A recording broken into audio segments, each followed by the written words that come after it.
Welcome to the Daily Roundup. My name's Gary, and today we're going to look at the transfer update, and we're going to look ahead at the Bournemouth game and also any other West Ham news I can think of. But before I start, first I need to mention Sven-Göran Eriksson, the first overseas England manager who came in and did such a good job for us, managing a huge stack of egos, or the golden generation as they were called. He went on to manage several other clubs and other international teams as well.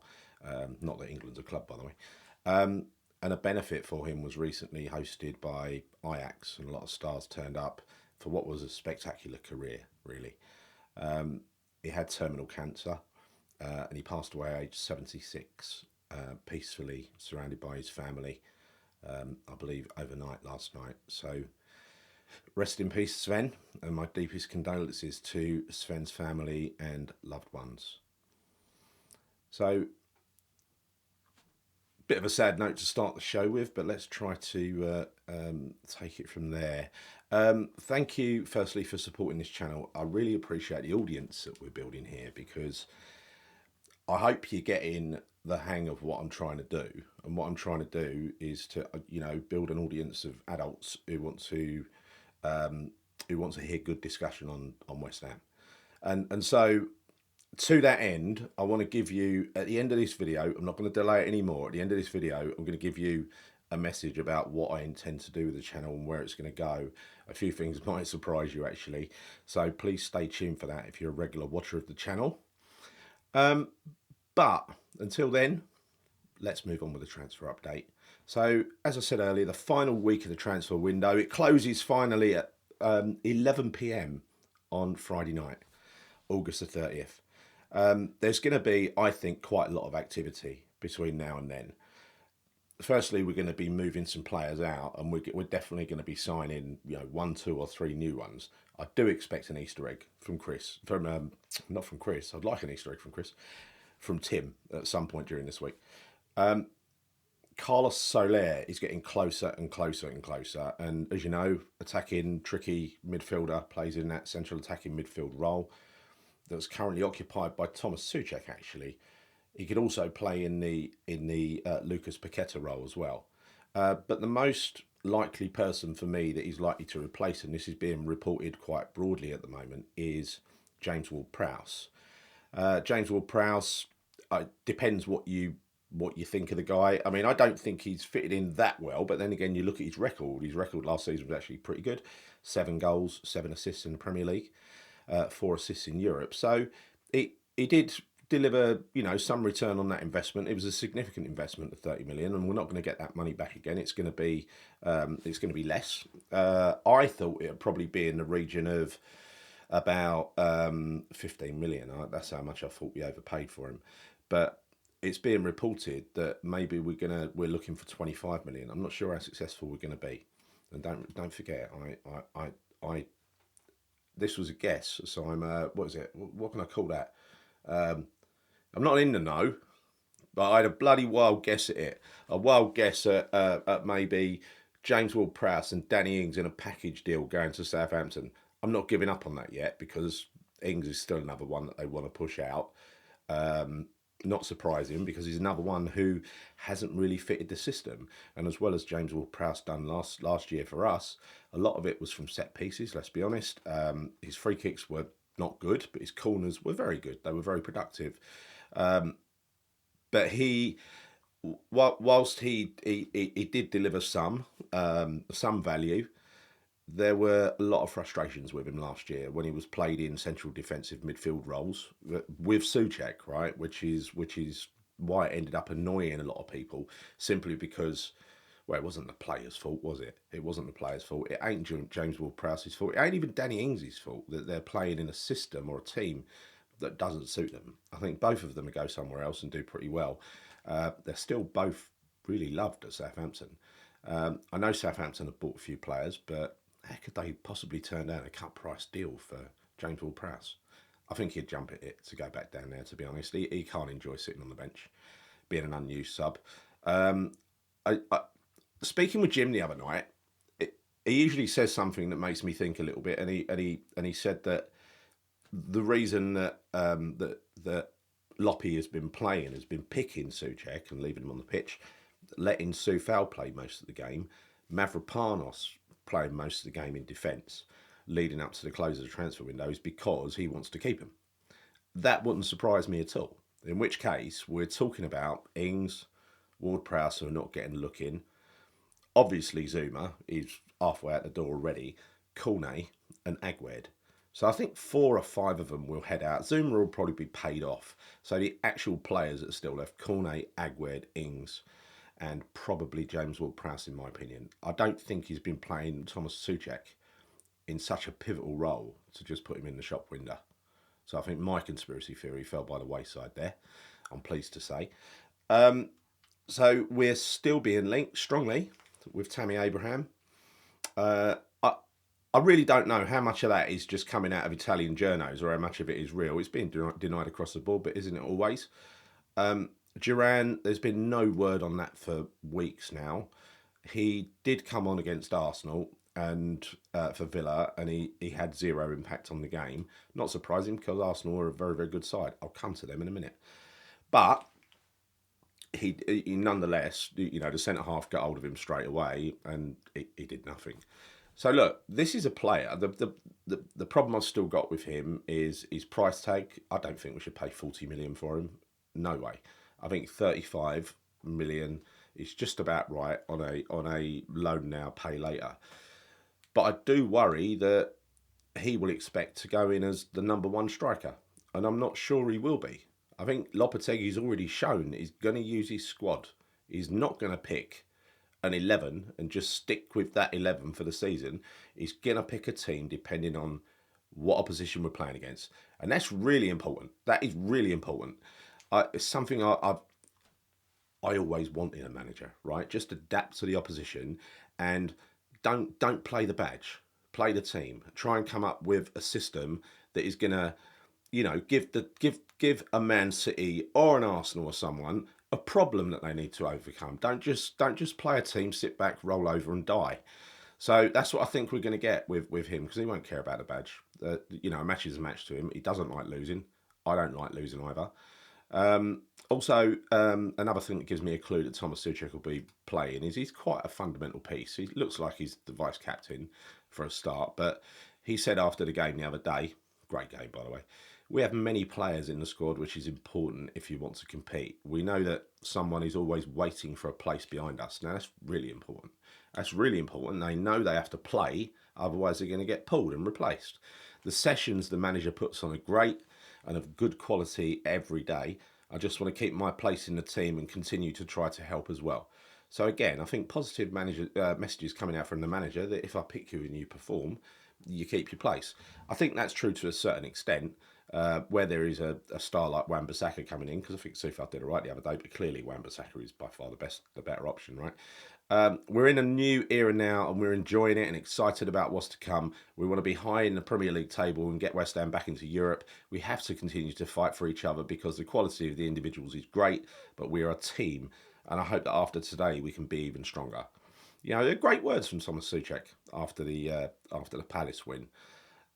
So I think this week, if I was to have a guess, to make this a perfect window, I think we need Soler. He gives us the other attacking midfield option, because I'd rather have him than Ward-Prowse as that attacking midfield option. I think we're covered with Soufal as the covering right back and Cresswell as the covering left back. We've got 3 centre-halves in the 2 first choice, Kilman and Sadibo, and we've got Mavropanos backing them up. He can also play right back as well. But we need a 4th one, because Agüed is clearly they're going to get rid of Agüed somehow. And surely there will be takers for Agüed, who is a very functional current international for Morocco, very good one as well. And he excelled in France previously. So I'll be really surprised if a team in Europe, or especially France, don't come in for him. So I think we'll find a buyer there. I think we'll find a buyer for Ward-Prowse. He's still highly rated outside. I hope we find at least a taker for Danny Ings, even if it's on loan. Zuma will probably be paid off. And Cornet, there was rumours of Turkey.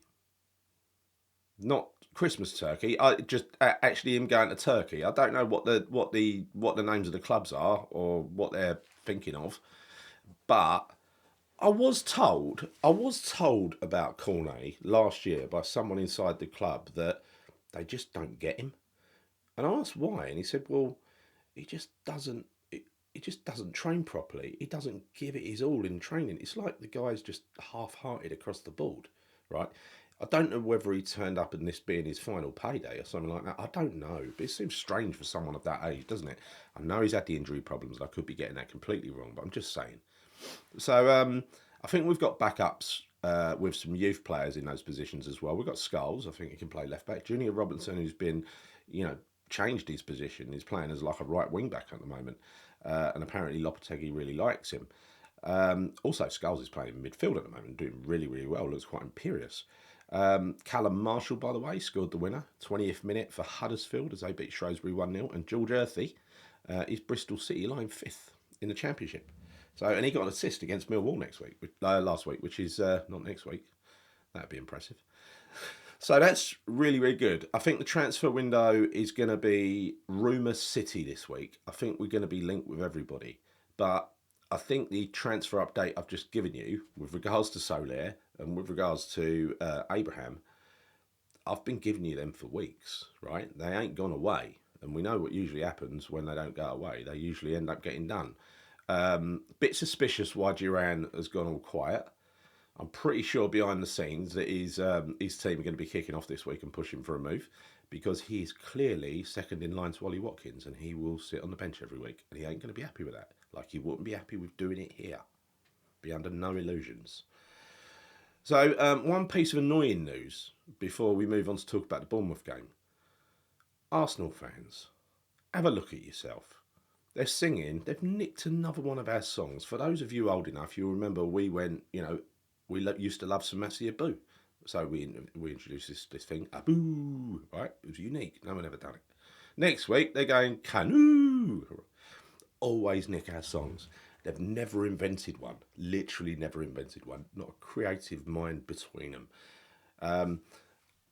They have started singing Arsenal and Massive everywhere we go. They are. They've got massive egos. They're massively annoying. Their manager's massively annoying. He's got massive eyebrows. They've got massively high opinion of themselves. A massive wage bill. They're massive tosspots, most of them. And, yeah, they sing it to be... They don't get it. They don't realise we sung it as self-deprecating humour. We didn't mean it. We just sung it as self-deprecating humour. They actually mean it. It kills the meaning of the song, I'm afraid, Arsenal.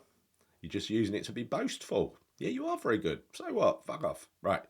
Anyway, bloody tedious fans they are. I hate show-offs. I really hate show-offs. Bournemouth on Wednesday. Really looking forward to going to this. So now it's Monday afternoon. I'm actually going to go down. So we've got a caravan. Going to go down there for a couple of days. But before I go, I am actually coming back just in time to go to the Bournemouth game. And I'm so looking forward to it, because I'm pretty sure we're going to see some of our, new players, our new stars emerging. I'm not going to do a full match preview because it's pointless, because the player, we don't know who's going to play. We've got no idea of who's going to play for them, whether the cup means anything to Iriola or not. But anyway, hopefully it doesn't. They're playing pretty well at the moment. They've had two draws in two, and yesterday against Newcastle at home, they had what shouldn't have been disallowed, apparently, a VAR, a goal disallowed by VAR, a winner, 1-1. The Newcastle fans were very honest. They were saying Bournemouth were by far the better team. The Bournemouth fans are saying they played spectacularly. And they've got this guy that I mentioned the other week in a transfer link to us, Evan Nilsson. The ferocious-looking Porto striker, free-scoring Porto striker. They signed him for 40 million. So, a bit worried about him, that he might get his first start. They play 4-1-3-2 or 4-2-3-1. They're a high pressing side. I would imagine that's how they're going to play in the cup as well. I think as far as we're concerned, here's my prediction for the lineup. Now, sorry, I'm not going to put the graphic up. I'm going to read it out. So, Lucas Fabianski in goal. I think that's a no-brainer. I reckon Emerson will get a rest. I think he'll come on for Cresswell. Cresswell will start. Mavropanos and Todibo. So I reckon Kilman will get a rest. Mavropanos don't need one because we'll get one next week. Todibo needs football. Wan-Bissaka will play as right back because he needs game time.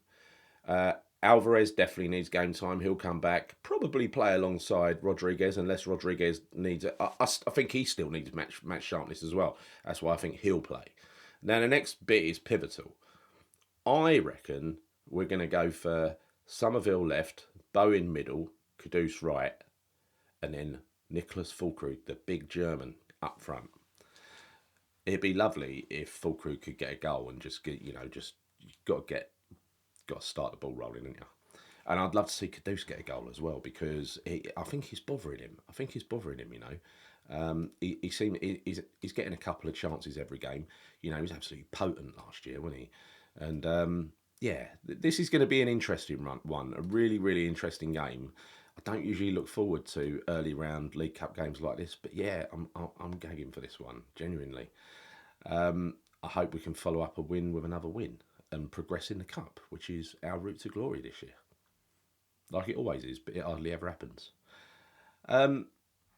That I think is that's the news. So now I want to talk about the channel. So if you're a regular watcher of the channel, then please stay and hear me out on this. Okay, so firstly, subscribers, we're aiming for 6,000 now. We're at 5,266, I think it is, or something. Well, I checked last night. Hopefully it's a few more now. Trying to get to 6,000. Please, if you watch my stuff, or our stuff as it is now, please can you subscribe to the channel, the Bobby Moore Stand, here on YouTube. Give this video a like as well, because it helps other people find us. And hit the bell notification icon as well. Not necessarily in that order. So look, the reason I started this channel is firstly, I wanted my own channel for obvious reasons. I explained that back then. But there is a reason, there is an MO for this channel. It's really to bring fans together and not create an even deeper divide by creating another echo chamber where you're only allowed one type of view, right? I'm not doing that. I want everybody to have their view, whether I agree with it or not. I want this to be for anyone who loves West Ham, and that's the kind of content I'm going to be putting together. And that's whether you go to games or not. But to bring fans at home watching on TV, maybe the other side of the world, who used to go to games a lot, and can't go anymore because they're on the other side of the world. I want to bring the fans in the ground onto my shows so that there's a balance, so that you can see, so that you get the views from both. Because I think it's unhealthy to just have a social media opinion, because that can sometimes be a little bit, I don't know, how can I say, it's a little bit ill thought out, because you're just watching a TV show and not taking into account what the fans in the ground are thinking. And I think it's important to bring both those sets of fans together, because we're one set of fans, really, at the end of the day. And I want everybody to hear each other's views, whether they agree with them or not, right? And that's why, for every post-match review, at least, I'm going to try to bring someone who was there at the game, like I did with Jim the other day. Me and Chris go to a lot of games. I'm going to Fulham next week. After the international break, me and Chris are going to City. We go to most home games anyway, but it's just the away games. Might have a bit of a logistical problem when it's like Liverpool or Man United, but we'll figure it out. And I want you at home who don't go to games to understand what the people who do go to games are seeing, thinking, hearing, and what the experience is like. Especially if you used to go, you must crave football, right? You must crave being inside the ground. So nice to hear from people that's been, right? And look, as far as the channel and opinions on the channel, I mean, if you've got a preconceived idea, like you think this and nothing's going to change your mind, then there's nothing I can do for you, right? About a player or a manager or something like that, and nothing can shift you from that view. Like Tomas Soucek's a great example. Even if after he played well the other day, you're going to say he's this and he's got to go, well, then you're not even considering other people's opinions. You just go in with the same old mantra. We're not going to do that on this channel. This is, like I said, I'll reiterate that, this will not become an echo chamber, right? So you're not going to come here for a dose of confirmation bias. I'm not ever going to get personal about a player or a manager, and I was guilty of doing that in the past. Not doing it again, because I've never done it before then. I'm determined not to do it. Me as a football fan, I go to games, I pay money out of my own pocket, I travel, I go to all sorts of games. West Ham has always been a cost to me, and it's a cost I'm happy to pay because I love going to watch live football. I love it. It's always been my favourite thing is going to watch West Ham. Right, so, and I've always been a relatively easy to please supporter, which is why I've never skipped a beat in my season ticket or anything like that. I've always gone, whether we got relegated, whether we're playing the championship, who cares, right? Who cares? When I started supporting us, we were in the old Division 2. So that doesn't matter to me. And at some point last year, even I started to believe that West Ham owed me something. And when I talk about West Ham, I'm not talking about the business, the owners. I'm talking about this kind of entity that we all love, West Ham, which is bigger than all that stuff, right? I started to believe that West Ham owed me something, like entertainment, like this, like that. It doesn't really, does it? Don't owe me entertainment at all. Don't owe me anything. I'm going to go to football regardless. I always am. And that's what I want to get my mindset back to. Because and there were a few people last year who absolutely opened my eyes to that and started to make me think, bloody hell, Gary, you're kind of looking at football through the eyes of a YouTube channel now, rather than looking at it through your eyes as a football fan who used to go to football, right? And sorry, I know this is getting a bit deep, but I think as you've seen already with Chris, who's a regular, and Jim, who'll be on occasionally, and there'll be others joining me as well. They all know their stuff. They all go to football matches, and they love West Ham. They've got different opinions. They know their own mind, and they're not afraid to offer their own opinions, and their opinions are welcome, right? As you saw the other day with Jim, he was a Moisina. I'm not, but he's entitled to that view, perfectly entitled to it. So, I think in summary, what I'd like to say is, are you the type of person when you read a headline in a newspaper to take that on face value, or do you read the story underneath? Because if you just read the headline and then shout about it, then this channel might not be for you. Because I'm all about the story underneath, right? The detail. That's what I want to get into. Have proper grown-up conversations discussing football. And this is why I love doing this channel, because I think I've found a group of like-minded people who enjoy watching my kind of stuff. And I want to bring more and more of that to you. And again, there's going to be lots more different content, and everything else is going to go, and it's going to be ever-increasing quality, like you see with this studio, which still ain't finished. It's an iterative process. It'll take me bloody ages. One day I'll get there, it'll be perfect. And I've got a great idea for the background, by the way. And the channel ultimately is about healing fan division and not encouraging it, all right? Which is what I believe we kind of did last year, I've got to be honest. All right, so I hope you respect my opinions and that of my guests. And there will only, this may surprise you, there will only ever be one channel, the Bobby Moore Stand. That's it. No more channels. That's it. I'm just going to make that as good as I can make it, and focus on getting you the best content, the best people to put that content together and deliver you the stuff you enjoy watching. And again, I'm going to introduce this stuff gradually. It's not going to be a sea shift. I know a lot of you don't like change. Well, that's great. I don't like change either. I get enough of that in my working life. Why should I? Definitely don't like it with West Ham, that's for sure. Moving away from Upton Park, worst change ever. And as far as making money, and again, this is no slight on people who make money out of this, but I've only, is all you're going to get on this channel is adverts, right? You're not going to have to pay a membership. I'm not going to put anything behind a paywall ever, because to me, I'm fortunate enough I'm not looking to make money out of this. I'm looking to just cover my costs, right? That's all I'm looking to do. And I think I can do that with just ad revenue, and I'll get the odd super chat and whatever. So it's great. It's not free to run a channel. There's a lot of things you've got to pay for. But I think I'm going to make enough. I'm sure I'm going to make enough out of ad revenue to cover all of that. So that's it. That's the where the channel's going. So worry not. You're not going to turn on and find Bobby Moore Stand 2 coming at you with lots and lots of content. I'm just going to concentrate on making this one channel a good channel. I won't rest until it's done. I want to tell you a story now. And this is why, the Bobby Moore Stand, it's not just a name to me. It's not just a channel name. It's not a building. It's an institution, right? It's people who've sat in the Bobby Moore Stand or the South Bank previously. You know, it's one of those things that just means a lot to me. And let me just tell you a story. Um, some of you of a certain age will remember the 1972 League Cup semi-final. Now we'd had a fabulous run. I was only 3, right? So I don't remember it. But bear with me.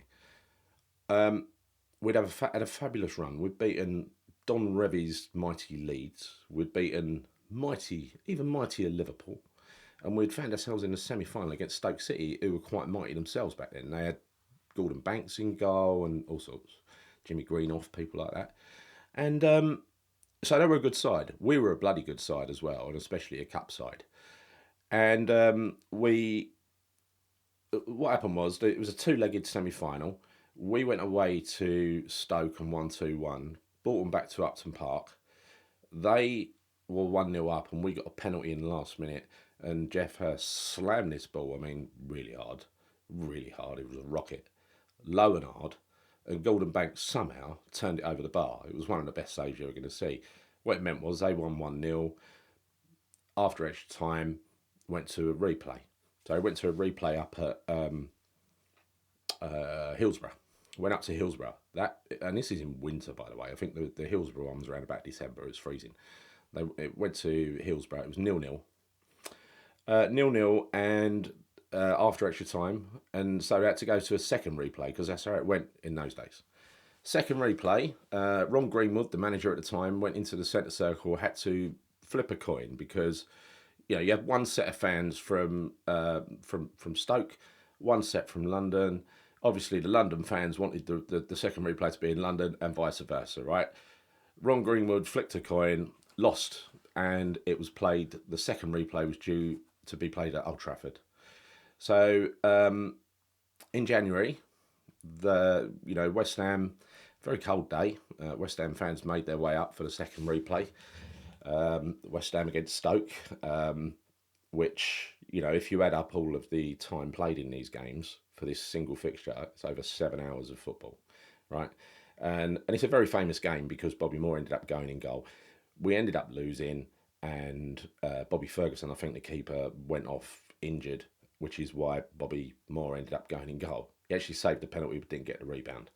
But anyway, it's not really about the football match. It's about two guys that were travelling up to the football match, and they headed up there on a cold, I think it was a Wednesday afternoon, and as they were driving along, I think up the M6, the bonnet flew open, the bonnet catch just missed, and had to pull over onto the hard shoulder, and the driver got out and was fixing it.